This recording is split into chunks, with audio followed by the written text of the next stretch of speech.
Hello, hello, dear folks. Welcome to season 6 of our On the Call series produced by the stars among us. And I'm Ozzy, as you know, and I'm very, very happy that you tuned in to this thank you tour of mine, as each episode is a thank you card to those who have impacted my life. And on this 9th episode of season 6, I'm shining light on Mr. Angelo Ellerbee. How are you, Mr. Angelo Ellerbee? I am blessed, and I am so favored by you and what you're doing for the community. Your fantastic new book, I'm Good Today, Giving God the Glory. Oh my gosh. Okay. So, folks, this is Angelo Ellerbee. He founded in 1985 Double XXposure Public Relations, working with artists and record labels to champion the careers of luminaries such as Michael Jackson, Lionel Richie, Dionne Warwick, Roberta Flack, reggae giants like Shabba Ranks, Patra, also shaping supermodels, business titans, and industry leaders. But he's also served as Senior VP of Publicity for Island Def Jam Records, where he brought R&B supergroup Dru Hill, music legend Ronald Isley of the legendary Isley Brothers, and gospel superstar Karen Clark Sheard to prominence. He has managed genuine pop star Laura Branigan and rap icon DMX, where he collected more than about 22 million record sales in his global tallies in managing that multi-platinum recording artist himself. If that wasn't enough, he was also writing 3 best-selling books: What's Your Excuse?, Ask Angelo, and The Sense of Success. And if that wasn't enough, he is partnering with BET Networks to produce 4 shows, including Harlem Hall of Fame, which will honor and celebrate the culture of the renowned Hamlet and such Harlem heroes as the original black sex symbol. And who was that? Mr. Billy D. Williams, as well as Congressman Charles Rangel, fashion maverick Audrey Smalls, oh my gosh, great lady, the leading lady of Hollywood, Leslie Uggams, and who else? Fashion mogul, artist, and producer Sean Diddy Combs. There is so much more on top of all of that, but I'm going to start the questions with Mr. Ellerbee. So, Mr. Ellerbee, what kind of jobs did you have before you got into this whole phase of fashion and PR? I must tell you that I come from a mother who totally believed all of her 6 children must be contributors to the household. So at 8, 9 years old, I would go to work to make my contributions to my family of 7, including my mother. And I would go to, it was a store called Marty's Meat Market. I was about 9 years old and I ran errands for the meat market. I then learned the importance of cutting meat and doing all those things that a young kid would have to do. I think I was making maybe $5 a day. Then across the street from Marty's, my mother worked as a waitress. And there was a restaurant owned by this wonderful, wonderful, incredible lady by the name of Rose Lipson. And my mother was the waitress. I came in and washed dishes. And I washed dishes when I got out of school. And I had worked those 2 jobs. From that, again, you have to remember, I'm coming from a very large family. And remembering that my mother gave me what was the best advice in life is to learn to pay your own way. Ask nobody for anything. You absorb and you learn and you pay your way. So my jobs were various. Then I went to work for the city of Newark when I was about 16 years old in a program called the Speedy Program. And that was for those young kids who wanted to work, but had to be at the age of 16 to start. And I started to work there. And my first job working there in the summer program was washing down the walls in Newark City Hall. And I washed those walls down like I would wash them down at my house, with vigor and excitement that I was there in this structure that I was always very impressed with. One day I'm washing down the walls. I'm 17 years old now, 16, 17 years old.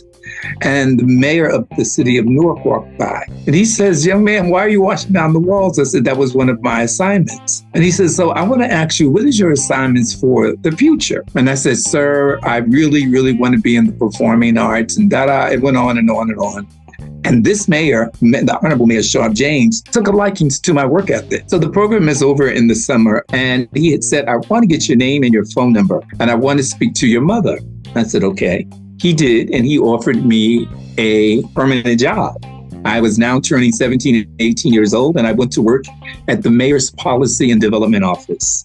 This office served the residents of the city of Newark in terms of future development. I went to work there as a Xerox. I used to copy books. Now, all these jobs that I had, did I like them? Did I enjoy them? Not really, but did I learn from them? I did. But the key and the motivation to it all is that I learned the importance of contributing.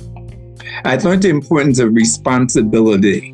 While my mom had an 8th grade education, I always thought she graduated from UCLA because she had that kind of street smarts and knew what it was going to take in order to make her children viable in the marketplace.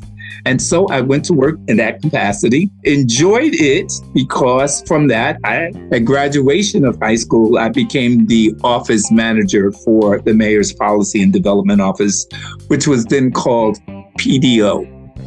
And I enjoyed my stay there. And the city of Newark has been incredibly kind to me. They have allowed me to go to college at FIT and graduate through college. It allowed me and gave me an opportunity to go and live in Paris at 18 years old. And I lived there for 2 years. My quest was to be a model. My quest was to be successful. My mother always talked about a house with steps. Now, where she got that from, I don't know. I don't know if it was from the Donna Reed show or one of those shows that were coming on TV, but she spoke so much about a house with steps. And so some of my friends who were fashion models and working in all the pret-a-porters and all the shows would always say they're going to Paris for 6 months, because that's where they made their money. And in that time, they were not taking taxes out. So I asked my mother at 18 years old if I could go to Paris. And she said, boy, if you don't get out of my face with that foolishness. She said, well, if you go there, how are you going to get there? I said, Mama, I'll hustle up the money. So I began to hustle the money. I had various parties. I was very popular at 17, 18 years old. And I had a toga party. And I raised $4,000. And I showed her that I had raised this money. And she said, let me tell you a little something. If you go over there, you got one call, one collect call. After that, you're on your own. So I packed up and I moved to Paris, France for 2.5 years. And we put together this very quick portfolio. One of my high school friends was a photographer, a lovely young girl by the name of Karen McDonald. She took some pictures of me. They were not the best pictures, but we rushed these pictures. They were not good pictures at all. Let me just be honest. I love you, Karen, but these pictures were horrible. And so I couldn't get any work for the first 5 or 6 months. So I took a job in a restaurant on the corner of the Champs-Élysées in Paris.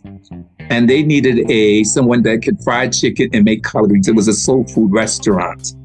And for 6.5 months, that's what I did. And one day, this gentleman came into the restaurant and said, aren't you from America? And I said, yes, sir, I'm from America. He said, do you speak any language outside? No, sir, I don't. I have this little book, and I showed him the book, and he started laughing.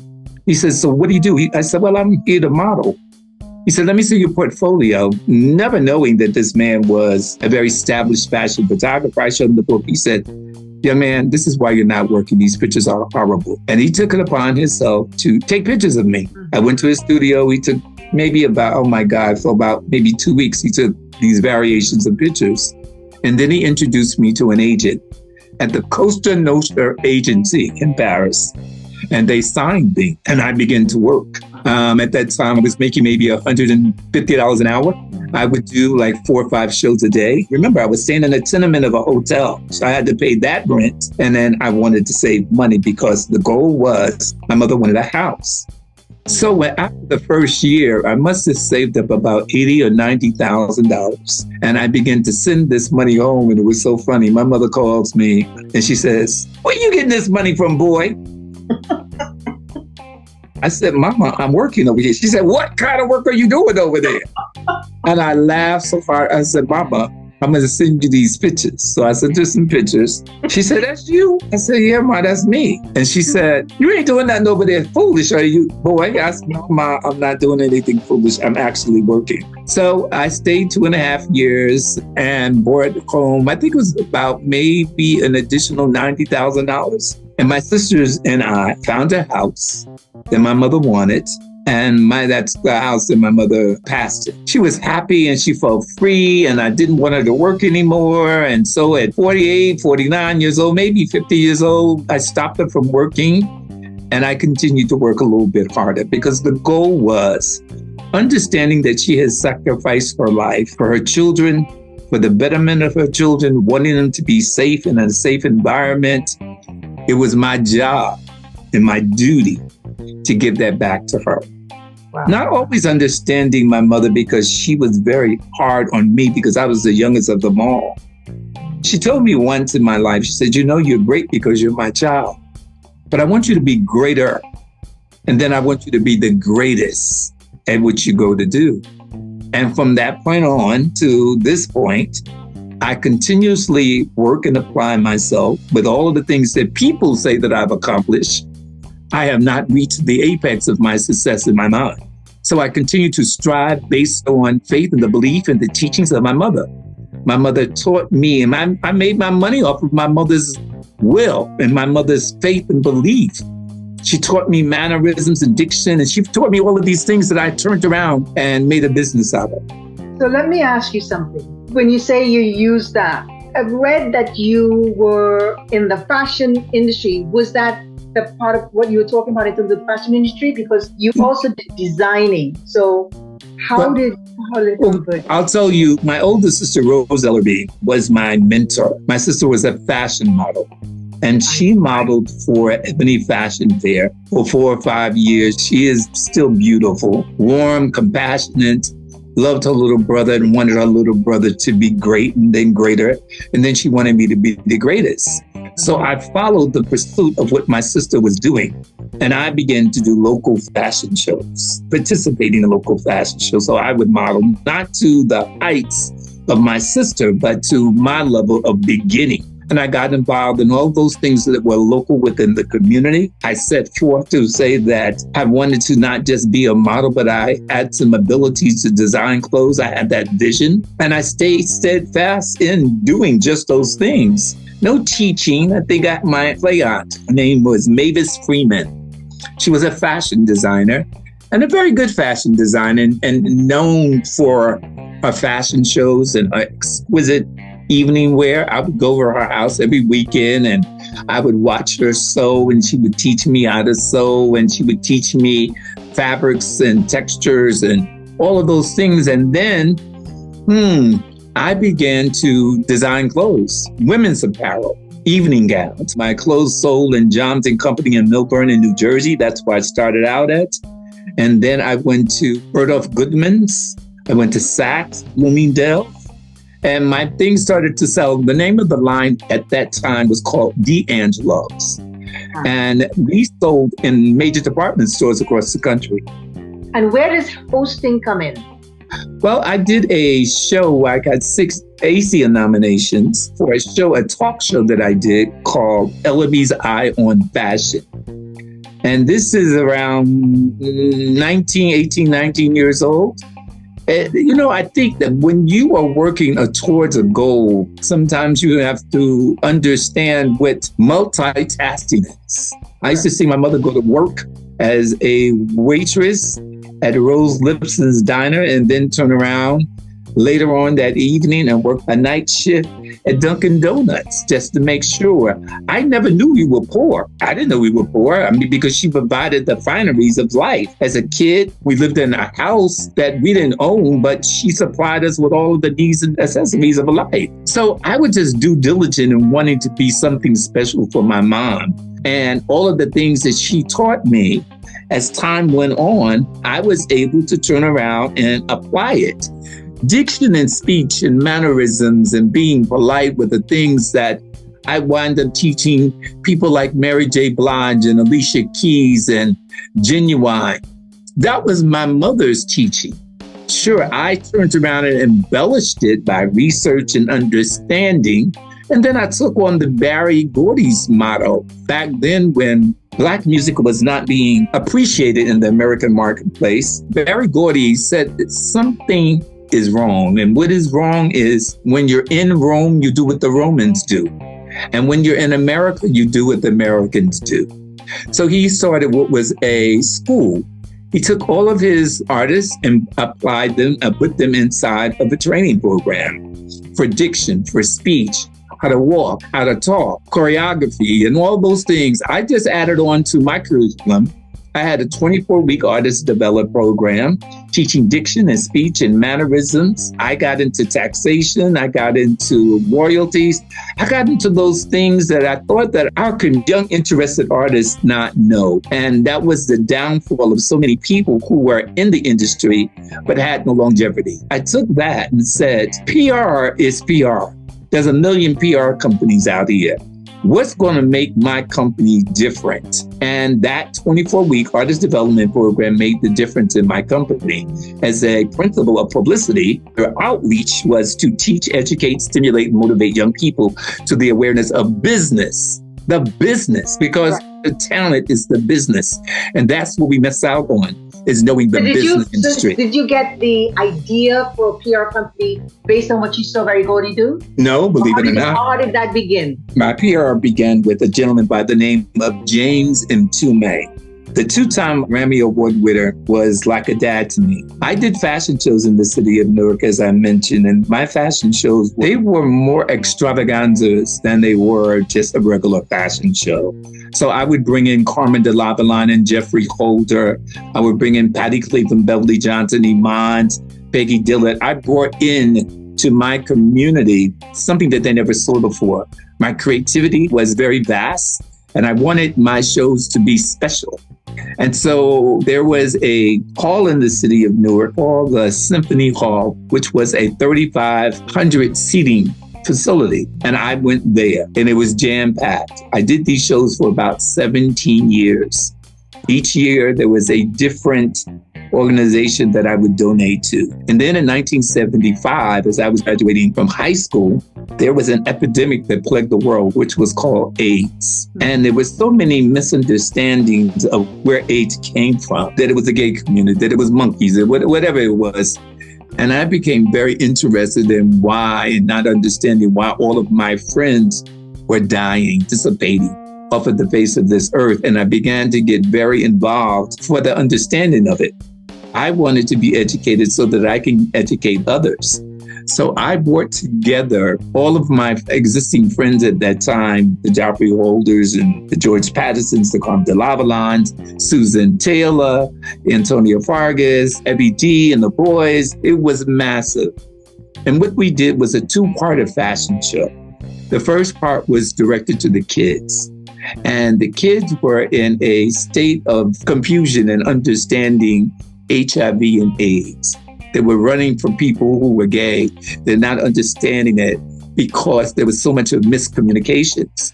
So I said to my team that I wanted to do a show, but more importantly, I wanted to have a segment in this show where people were educated about this, what was killing our community. Because at one point it was put out so drastically that it was Black gay people. And then there was no concern, but when they found out about Rock Hudson, and that it was affecting that community as well, that's when the world band together to bring the support to it. But my concern was for my people. And so what we did is we reached out to about maybe 15, 16 different organizations that had a better understanding of the disease, the difference in AIDS and the difference in HIV, booklets, pamphlets. We must have had 2,000 kids come to the first show. But the key was each one of these kids had to get pamphlets. And during the time that they were waiting, going through the door, they went into a session on AIDS. Then the show began. Then you got a chance. So the key thing was education, and then it was entertainment. So we educated them and then we entertained them. And I felt so good about young kids walking out of this event informed about life, the things were affecting their communities, and how they can best help. And then the second part of the show was hosted by editor-in-chief at that time was Susan Taylor, and Huggy Bear, which is Antonio Fargas, who hosted it. There was Carl Payne from The Cosby Show. Then there was, oh my God, Sybil. We brought out the best of entertainment. We were able to give dollars and cents back to the Newark-based hospital, St. Michael's Hospital, who had a division there called the Peter Holt Foundation.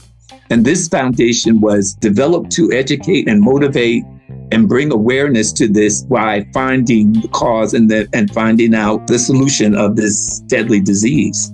So I got very, very involved in that. And I would just do these fashion shows for different causes. One year I did it for the NAACP because I believed that marginalized communities were suffering from the lack of having the opportunity to go through school. And so you try to bring awareness, raise dollars and cents to give these young people the affordability to go to school. So I was always willing because someone started me in this. So there was a young lady by the name of Macy Mtume, who was the wife of James Mtume. And at that time, Mtume had the biggest record out in the country called Juicy Fruit. So I was not musically, I didn't get into music. I was into the culture and fashion.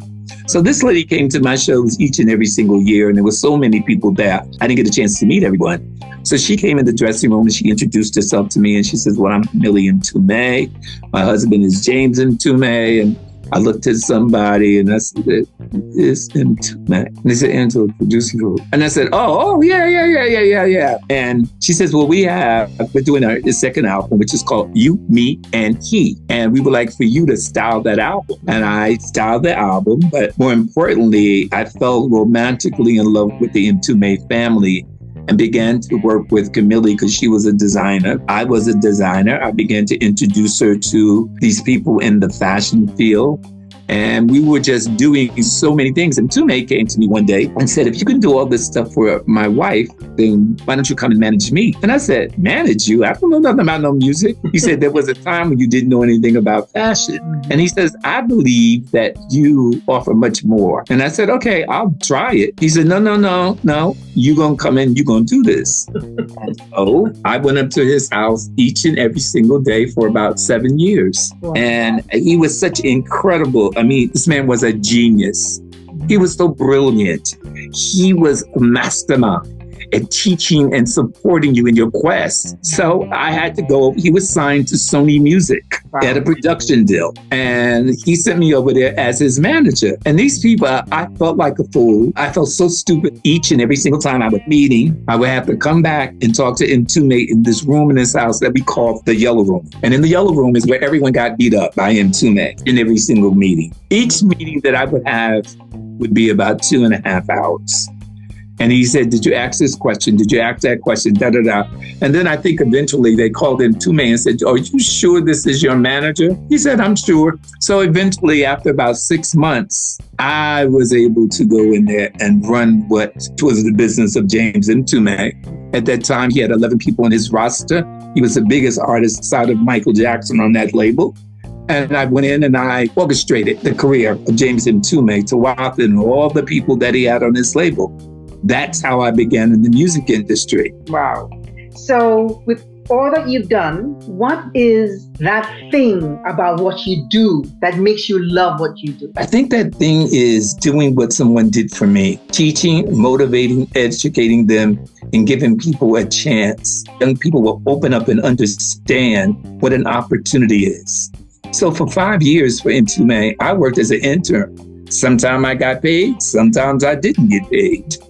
But it wasn't about getting paid. And these young kids today got to come off the horse of wanting to get paid, but going into situations to learn so that they would have the affordability in the future to do what it is that they want to do. But nobody's going to hire you based on what you look like. They're going to hire you based on what you bring to the table. And Mtume allowed me to sit at the table where I knew nothing, absolutely nothing did I know. My first movie involvement was the first film that Oprah Winfrey ever produced. She was an actress. It was called The Native Son. It was produced by Miss Diane Silvers, and Mtume did the soundtrack to that movie. So he did the soundtrack, I managed him, and my job was to bring publicity to the movie and to Mtume. There was James Baldwin that was a part of it. There was Richard Wesley that was a part of it.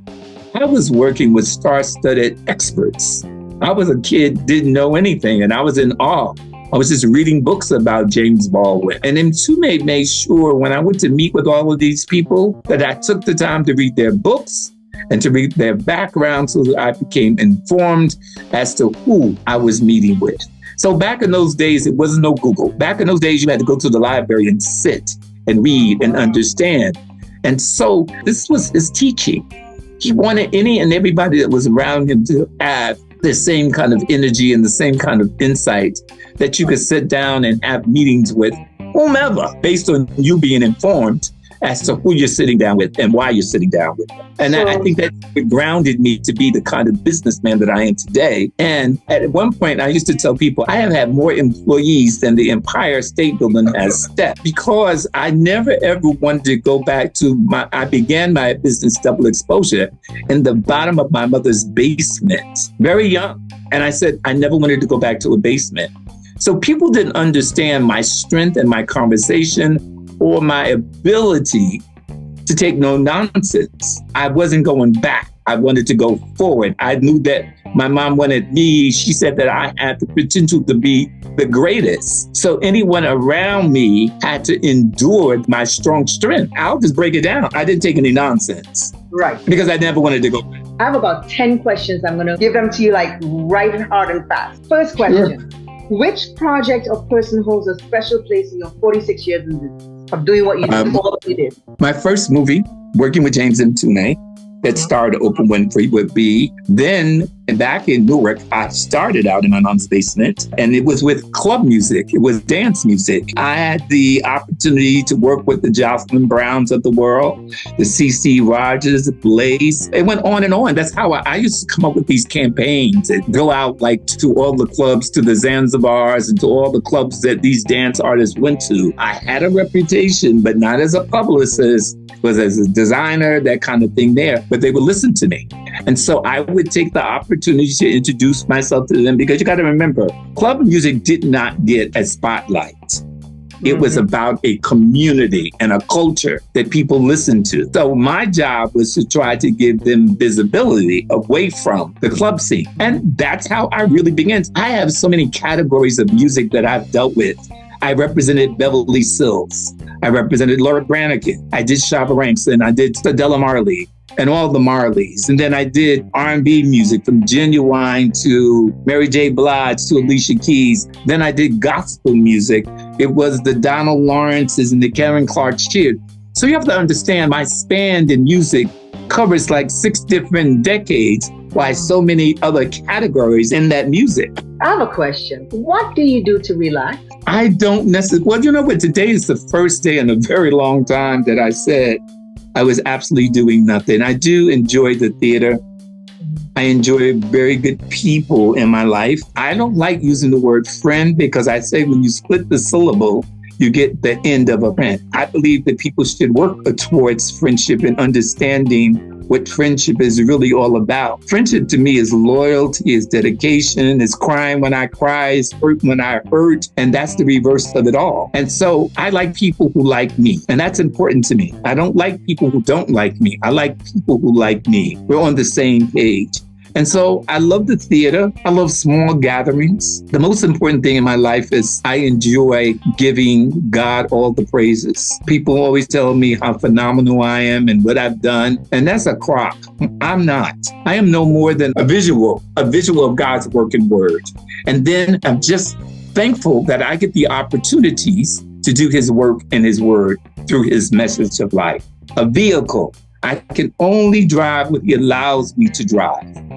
I can only start the engine when he starts my engine. But it's so important for me to tell people, because of the kind of business that I'm in, this business could drive you up the wall. It can make you crazy. It can make you hate people. It can make you hate yourself.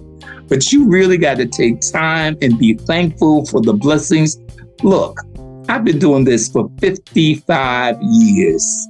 And I've sustained myself to stay in this business and to stay current. It ain't because I'm this fabulous person. It's because I give God 45 minutes out of my day, each and every single day.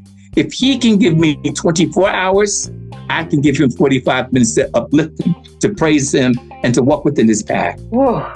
What is one question you have never been asked and wish you had been? Oh, I don't know. That's a hard one. I don't know. I answer every question. I don't care what it is, personal life or whatever it is. So I can't answer that one. Okay, got you on that one. Yeah, you got me. What are your pet peeves? Laziness, people giving up, people not understand that every race can be won. It's not about winning every race. It's about staying in the race. Eventually you will win, but you got to give it its time. You can't give up. I always say the same energy that it takes for you to be successful, you should keep that. Because the same energy it takes for you to be a failure is that same energy. So why don't you apply it to being a successful person? Nothing happens overnight. I don't drink instant coffee. I drink brewed coffee because anything that's instant is going to evaporate.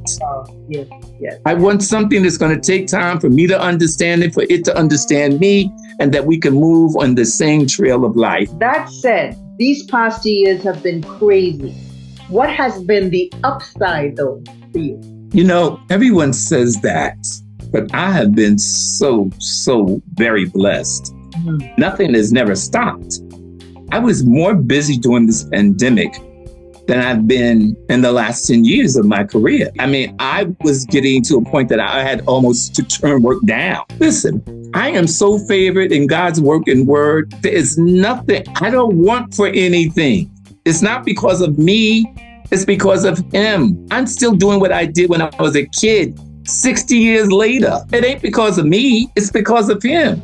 You give him the time, he'll give you the time. I'm very thankful for each and every single minute of life. And I'm not ashamed to tell people where my energy comes from, where my insightfulness comes from, where my ability comes from, and my motivation. And my spirit to tell other people that they can do whatever they want to do. Claim victory, half of the battle is won. And select the right people that you need to be around.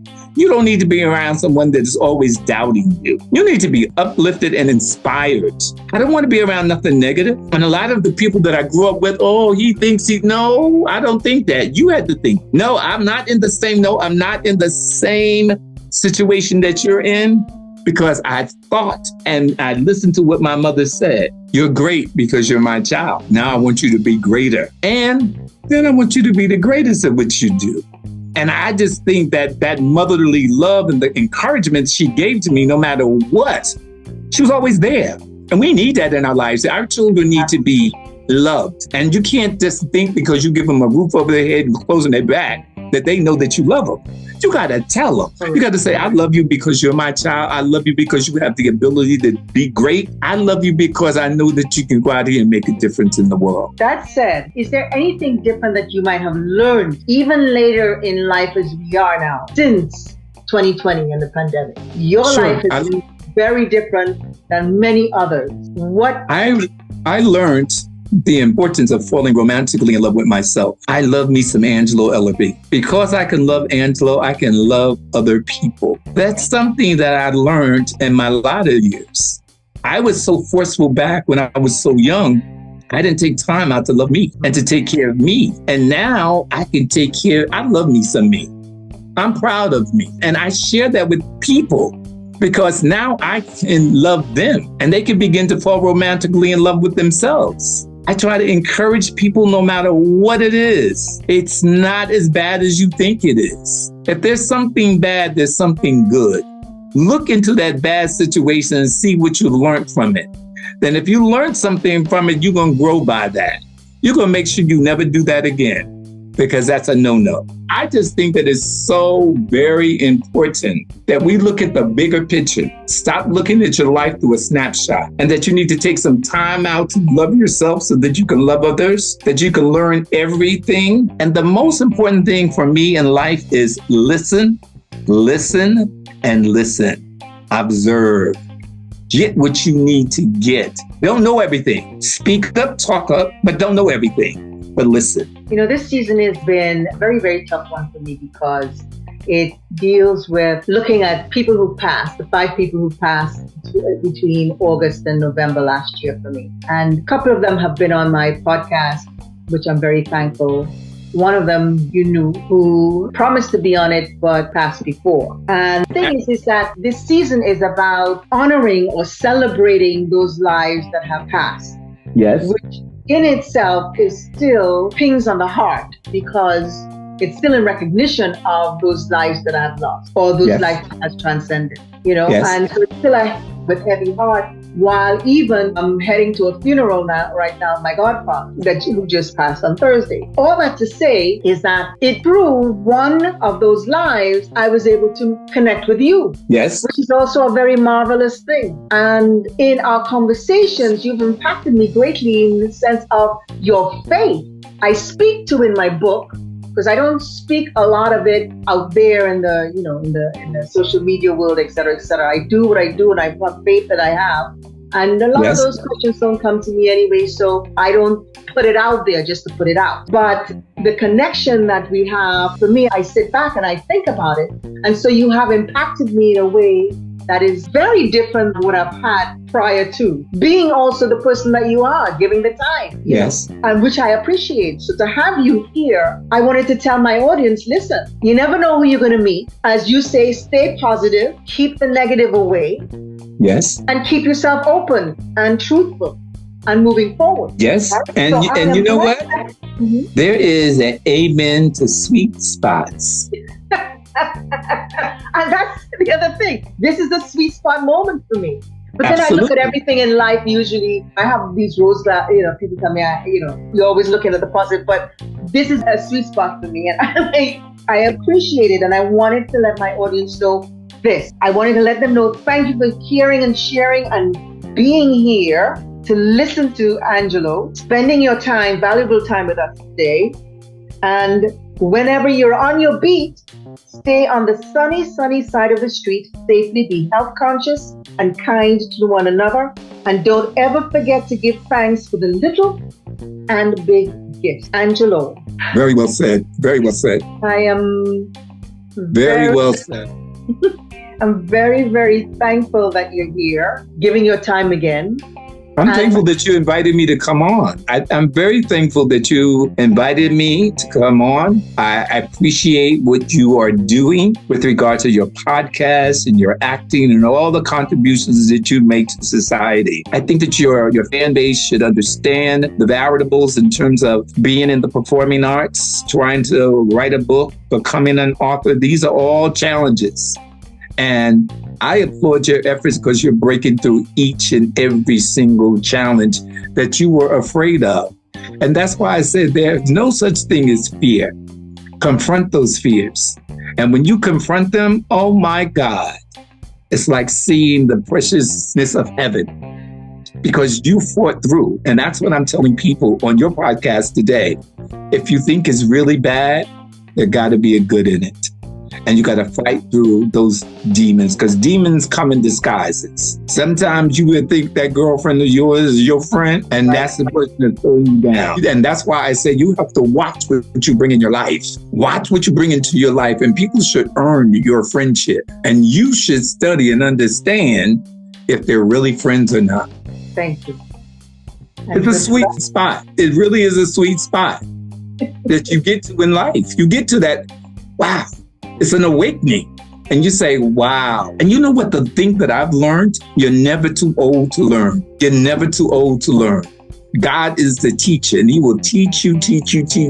And he's been teaching me. And my job is to put it back out there so that people can understand. If it worked for me, it's got to work for you. There's nothing special about me. The only thing that I think that I have that the next person don't have is a work ethic, maybe. I love the way I live. I'm accustomed to a certain way, and I know nobody's going to give it to me but me.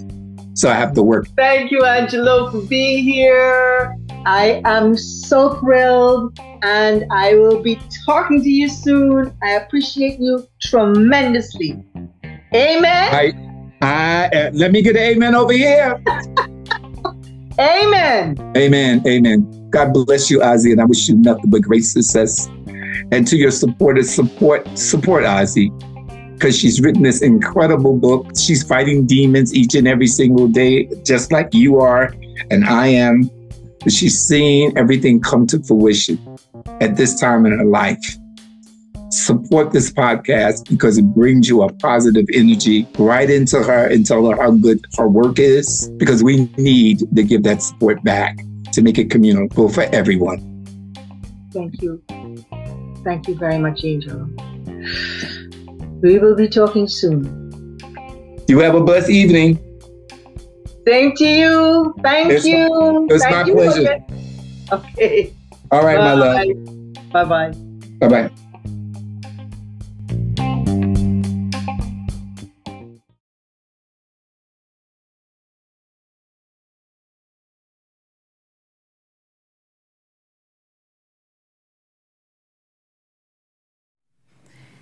Hey there. Please help us in our mission to support those facing fatal diseases through our t-shirt sales by donating or shopping at aussiestewart.com or supporting us at anchor.fm/AussieStewart. That's ANCHOR.FM/AussieStewart. And don't forget to subscribe on our YouTube channel at Aussie Stewart. Yep. Leave a comment.